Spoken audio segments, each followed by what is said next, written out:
Hello बच्चों, स्वागत है आप सबका हमारे यूट्यूब चैनल ऑक्टाग्राम एडू पे। हमने 2 वीडियो में 2 टॉपिक कवर करे हैं। पहले हमने पढ़ा था need and scope of business economics and फिर हमने पढ़ा था ऑब्जेक्टिव ऑफ फर्म। तो आज हम पढ़ेंगे डिमांड एनालिसिस के बारे में। तो चलिए शुरू करते हैं।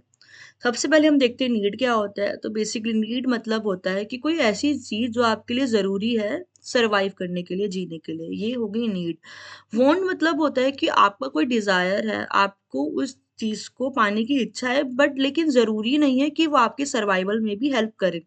जैसे कि कार हो गई कि हाँ, आपका एक डिज़ायर है कि आपको कार चाहिए, परचेज़ करनी है, बट हाँ, वो आपके सर्वाइवल में लाइफ़ को जीने के लिए हेल्प नहीं करेगी। सर्वाइवल बोले तो जैसे कि हम कह सकते हैं कि वाटर हो गया, आपके लिए बहुत ज़्यादा इम्पोर्टेंट है, बेसिक-बेसिक चीज़ें हो गई, मिल्क हो गया, ब्रेड हो गया, जो कि सर्वाइवल के लिए बहुत ज़्यादा इम्पोर्टेंट है। अब डिमांड क्या होता है? डिमांड मतलब होता है एक ऐसी क्वांटिटी गुड्स और सर्विसेज़ की जो कि कंज़्यूमर क्या करता है, चाहता है मतलब consumers are willing and able to purchase वो कि वो खरीद सकता है, उसके डिफरेंट-डिफरेंट प्राइसेज़ में भी खरीद सकता है during given period of time. तो डिमांड क्या होता है? डिमांड में क्या होता है कि अगर किसी चीज़ का प्राइस ठीक है, ₹20 है और कंज़्यूमर विलिंगली उसको परचेज़ कर रहा है, कंज़्यूमर उसको परचेज़ कर रहा है, तो वो हो गई डिमांड इसकी। इफ़ेक्टिव डिमांड क्या होती है? बोले तो सबसे मतलब अच्छी डिमांड क्या होती है? जिसके अंदर डिज़ायर भी हो, इच्छा हो, परचेज़िंग पावर हो मतलब उसके पास क्या हो? मनी भी हो, विलिंगनेस हो, ठीक है? वही हो गया कि उसकी ज़रूरत है, इच्छा है वो खरीदने की। Ability of consumer to buy a good और सर्विसेज़ और क्या हो? वो काबिल भी हो इसको खरीदने के लिए। वो काबिल कब होगा? जब उसके पास मनी होगी at a given period of specific given price in a specific period. तो ये हो गई हमारी क्या? Effective demand. आगे हम पढ़ते हैं डिटर्मिनेंट्स ऑफ डिमांड। डिमांड में 2 चीज़ें बहुत ज़्यादा इम्पोर्टेंट है, जैसे कि हमारा प्राइस हो गया और क्वांटिटी डिमांडेड हो गया, ठीक है। अगर किसी चीज़ का प्राइस बढ़ता है ना, तो उसकी क्वांटिटी डिमांडेड क्या हो जाती है? कम हो जाती है। जैसे कि फॉर एग्ज़ाम्पल कह सकते हैं कि मिल्क है, ठीक है? मिल्क का जैसे ही प्राइस बढ़ा, आप पहले क्या कर रहे थे? 2 पैकेट्स खरीद रहे थे मिल्क के। अब क्या हुआ जैसे ही मिल्क का प्राइस बढ़ा ना, तो आपने क्या किया? वो ही जो उसकी डिमांड थी पहले क्वांटिटी डिमांडेड थी, आप उसकी पहले 2 कर रहे थे, जैसे ही प्राइस बढ़ा, अब क्या किया आपने? 1 लेना शुरू कर दिया। तो देखा ना डिमांड क्या हुआ यहाँ पे? फ़ॉल होगी, क्यों? प्राइस राइज़ हो गया था इस वजह से।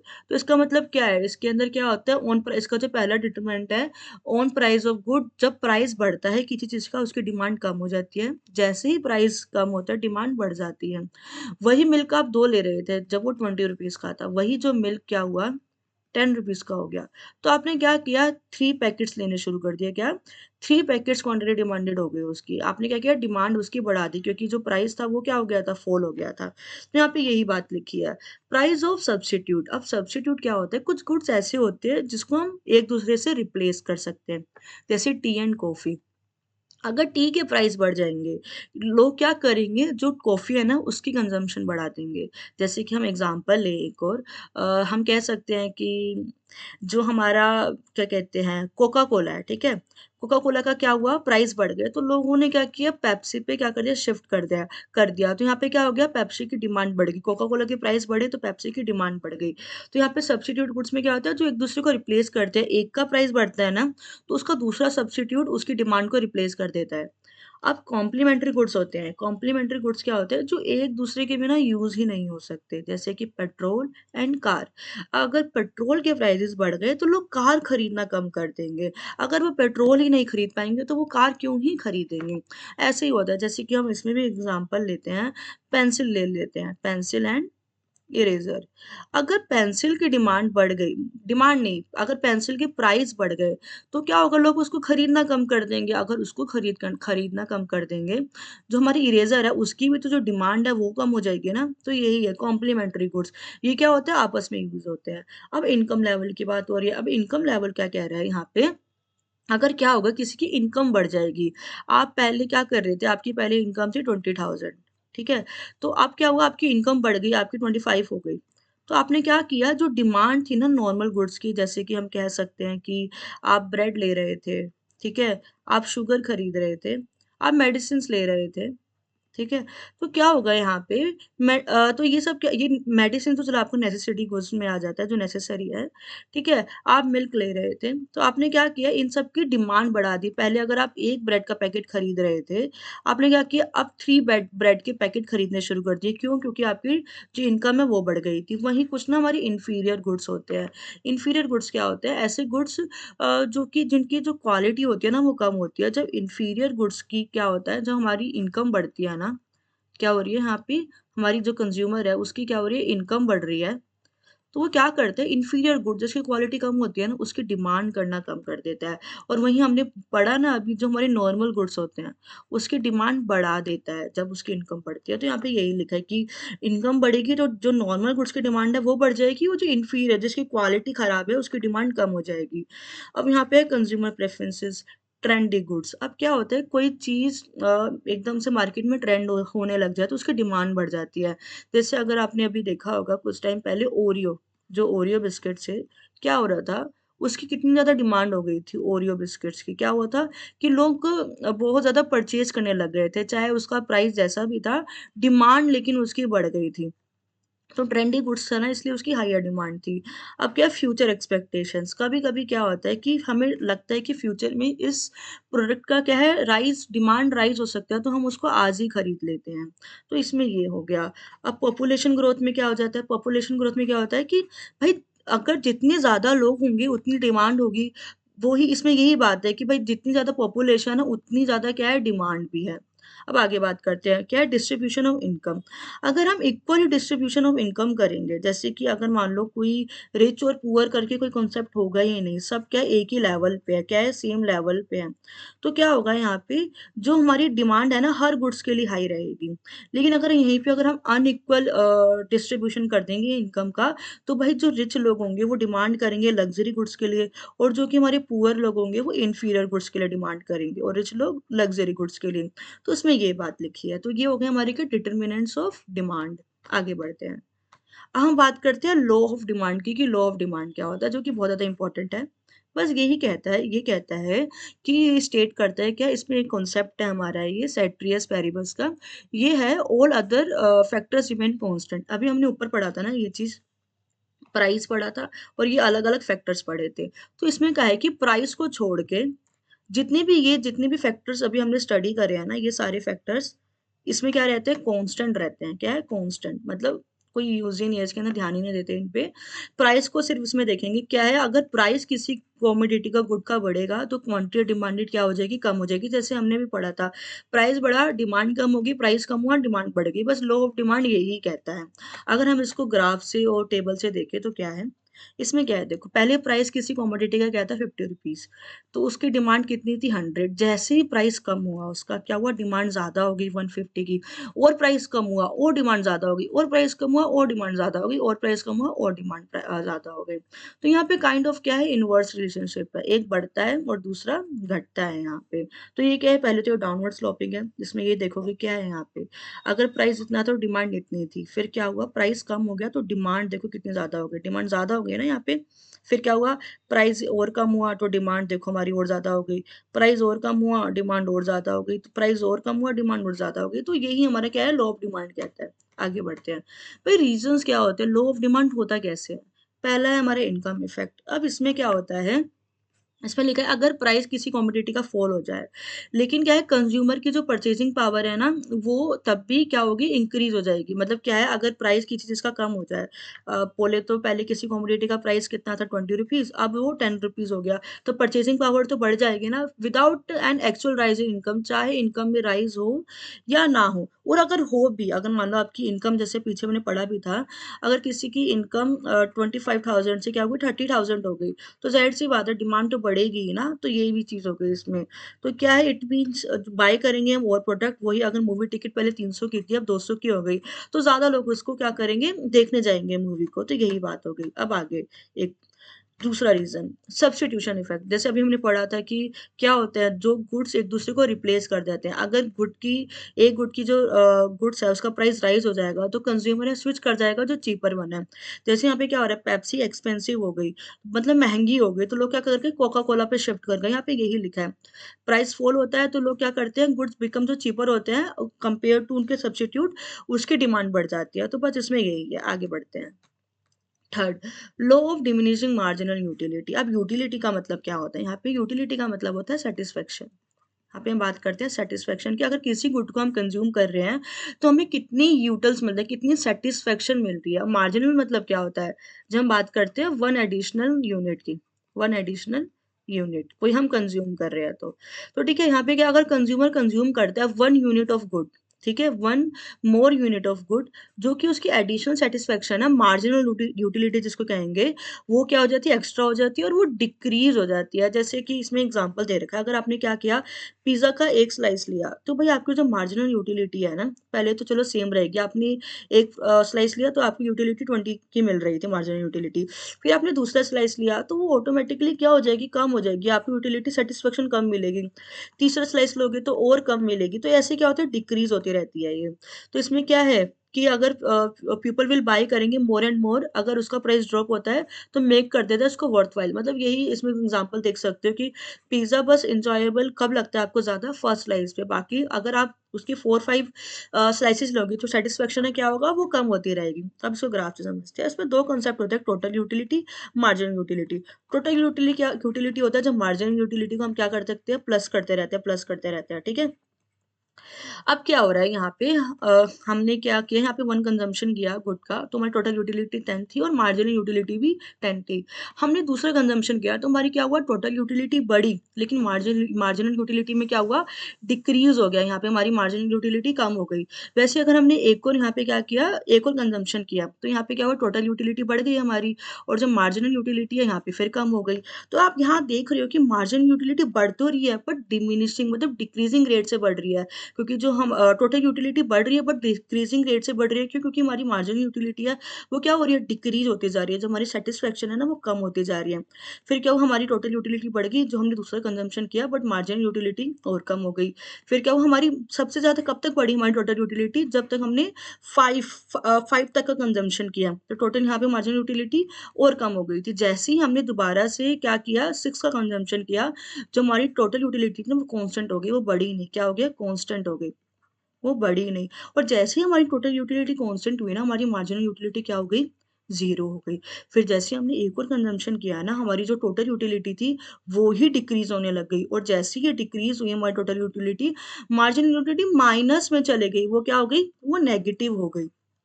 अगर आप ग्राफ से देखोगे क्या है, मार्जिनल यूटिलिटी क्या हो रही है, यहाँ पे बढ़ रही है, बढ़ रही है, बढ़ रही है, बढ़ रही है। इस पॉइंट पे आके क्या हुआ, हमारी मार्जिनल यूटिलिटी बढ़ रही है और ये हमारी सॉरी टोटल यूटिलिटी हमारी यहाँ पे क्या कर रही है, बढ़ रही है। ये हमारा टीयू है और ये हमारा एमयू है। टोटल यूटिलिटी यहाँ पे बढ़ रही है और मार्जिनल यूटिलिटी यहाँ पे डिक्रीज हो रही है, यहाँ तक बढ़ी, ठीक है। इस पॉइंट तक क्या हुआ, वो राइज हुई, और यहाँ पे इस क्या हुआ, यहाँ पे आके वो कांस्टेंट हो गई, मतलब आगे बढ़ी। जैसे ही हमारी ये कांस्टेंट हुई ना, जो हमारी मार्जिनल यूटिलिटी क्या हो गई, यहाँ पे ज़ीरो हो गई, क्या हो गई यहाँ पे, ज़ीरो। और जैसे ही टोटल यूटिलिटी क्या डिक्रीज़ होने लगी, कम होने लगी, हमारी मार्जिनल यूटिलिटी क्या हो गई, नेगेटिव हो गई। तो यही कहता है हमारा law of diminishing marginal utility. हम जितना भी कंजम्पशन करते हैं आगे और हमारी जो मार्जिनल यूटिलिटी क्या है, सेटिस्फेक्शन कम होती रहती है। ये हो गया हमारा law of diminishing marginal utility. आगे कुछ ना एक्सेप्शंस होती हैं कि वो क्या कर देती है, लॉ ऑफ डिमांड को ही गलत प्रूफ कर देती है। जैसे लॉ ऑफ डिमांड में हमने क्या पढ़ा, अगर प्राइस बढ़ेगा तो डिमांड कम हो जाएगी, प्राइस घटेगा तो डिमांड बढ़ जाएगी। बट इस ये कुछ ऐसे एक्सेप्शन है, एक ऐसे केसेस है जहाँ पे क्या होता है, अगर प्राइस बढ़ रहा होता है ना भाई, उसकी डिमांड भी बढ़ रही होती है।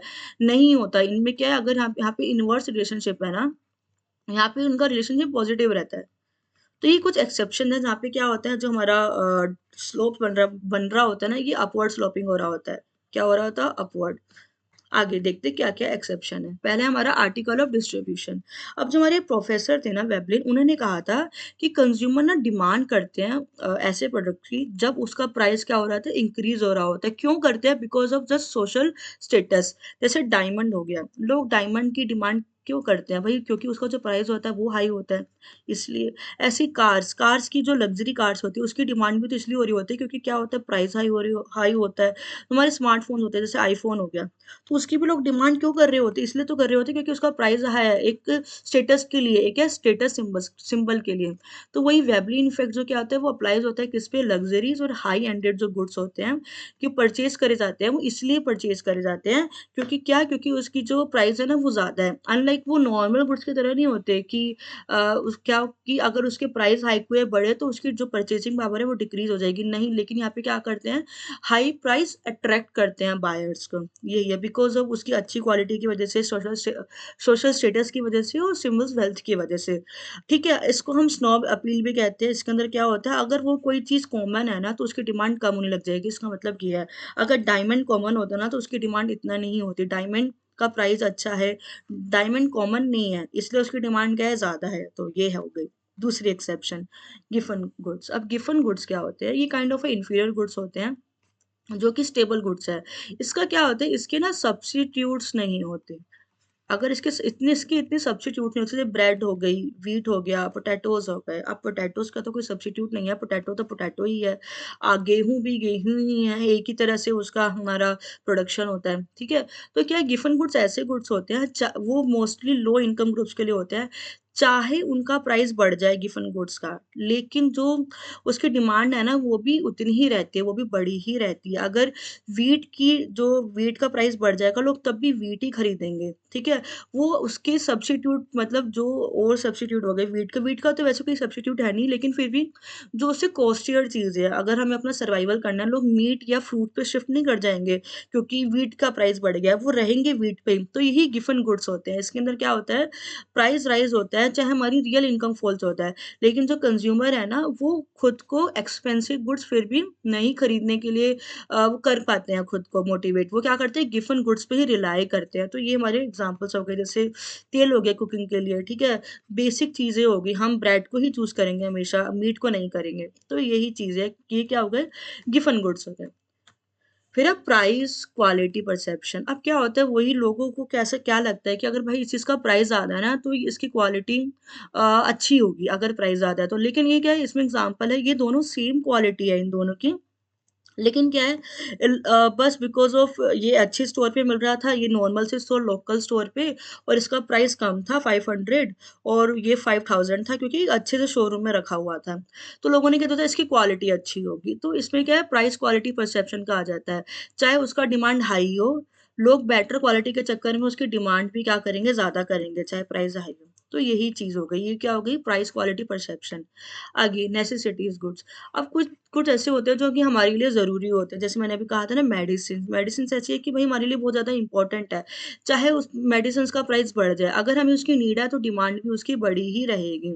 नेसेसिटी गुड्स क्या, वो प्रोडक्ट होते हैं जो कंज्यूमर क्या करते हैं, कंज्यूम करते हैं रिगार्डलेस, वो मतलब उन अपने इनकम लेवल के बारे में इतना उसमें नहीं सोचते हैं, क्योंकि एसेंशियल होता है सर्वाइवल के लिए, डेली लाइफ के लिए। समझ रहे हो ना? तो इसमें यही है, चाहे आप क्या कहते हैं, इसमें क्या है, वो आपके लिए नेसेसिटी है, चाहे उसका क्या हो, प्राइस बढ़े, आप उसकी डिमांड फिर भी करोगे ही। मिल्क है, अब आप मिल्क पियोगे ही, चाहे उसकी क्या होगी, डिमांड बढ़ जाए। हर किसी के लिए अपनी अपनी अलग नेसेसिटीज होती है, लेकिन मेडिसिन क्या, मेडिसिन तो हर किसी के लिए है ना, चाहे मेडिसिन का प्राइस बढ़ जाए, अगर आपको उसकी ज़रूरत है तो डिमांड उसकी बढ़ेगी ही, उसके प्राइस कम होने से, ज़्यादा होने से फ़र्क नहीं पड़ता। अब क्या होता है, वही एक्सपेक्टेशंस होती है कभी-कभी कि क्या होगा फ्यूचर में, किसी चीज़ का प्राइस या तो बढ़ जाएगा या कम हो जाएगा।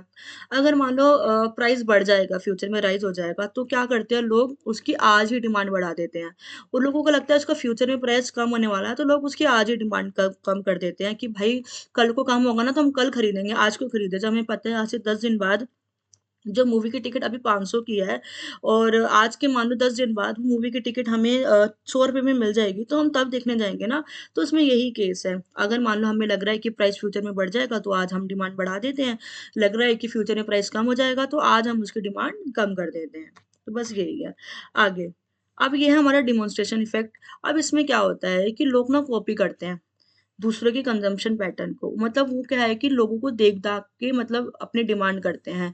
और जैसे कि लेटेस्ट स्मार्टफ़ोन, कार्स हो गई, वही अगर मार्केट में आईफ़ोन आता है, तो लोग ऐसे उसकी डिमांड बढ़ जाती है कि भाई मेरे दोस्त के पास भी आईफ़ोन है, तो आईफ़ोन की डिमांड बढ़ जाएगी। मेरी अब तो घर में ताया-चाचा सारे क्या कर रहे हैं, आईफ़ोन यूज़ कर रहे हैं, तो भाई मैं भी आईफ़ोन यूज़ करूँगा, तो ये वाला इफ़ेक्ट हो जाता है इसके अंदर। इग्नोरेंस कभी-कभी क्या होता है, कंज़्यूमर ना लैक ऑफ अवेयरनेस होती है, उसको पता ही नहीं होता कि भाई ये जो प्रोडक्ट है ना और कहीं जगह पे समवेयर एल्स ना कम प्राइस में भी मिल रहा है, वो अवेयर ही नहीं होता। तो क्या होता है कि उसका प्राइस हाई होता है ना, तो भी वो उसको क्या कर लेता है, परचेज़ कर लेता है, क्योंकि क्या है, यहाँ पे अवेयरनेस नहीं है, उसको पता ही नहीं है। लैक ऑफ अवेयरनेस की वजह से भी ऐसा होता है। दूसरा, एक होता है हमारा स्पेकुलेटिव गुड्स। अब ये गुड्स ऐसे होते हैं कि अगर उसकी डिमांड बढ़ जाती है ना, तो उसके प्राइस भी राइज़ कर जाते हैं, और अगर डिमांड डिक्रीज़ हो जाती है, तो प्राइस भी डिक्रीज़ हो जाते हैं। जैसा आपने स्टॉक मार्केट्स में शेयर में देखा होगा, जब किसी स्टॉक की शेयर की मतलब क्या हो जाती है, प्राइस बढ़ जाती है एकदम से, तो उसकी डिमांड भी बढ़ जाती है। वैसे अगर शेयर की प्राइस कम होने लग जाती है, तो डिमांड भी कम होने लग जाती है। तो ये हमारे क्या हो जाता है, स्पेकुलेटिव गुड्स हो जाते हैं। ठीक है? तो ये हो गए हमारे सारे एक्सेप्शंस। आज के लिए बस इतना ही। आई होप आपको सारी चीज़ें समझ आ गई होगी जो भी हमने लॉ ऑफ डिमांड में पढ़ा। कल हम पढ़ेंगे किसके बारे में? इलास्टिसिटी ऑफ डिमांड के बारे में। ठीक है? अब हमारा क्या हो चुका है, हमने 3 चीज़ें कवर कर ली हैं। ठीक है? हमने मीनिंग एंड स्कोप देख लिया क्या है, हमने ऑब्जेक्टिव देख लिया, डिमांड एनालिसिस में हमने लॉ ऑफ डिमांड के बारे में पढ़ लिया है। कल हम इलास्टिसिटी ऑफ डिमांड के बारे में पढ़ेंगे। तो अगर आपको कोई भी डाउट है तो आप नीचे मुझे कमेंट में बता सकते हैं। So thank you so much guys for watching. Thank you.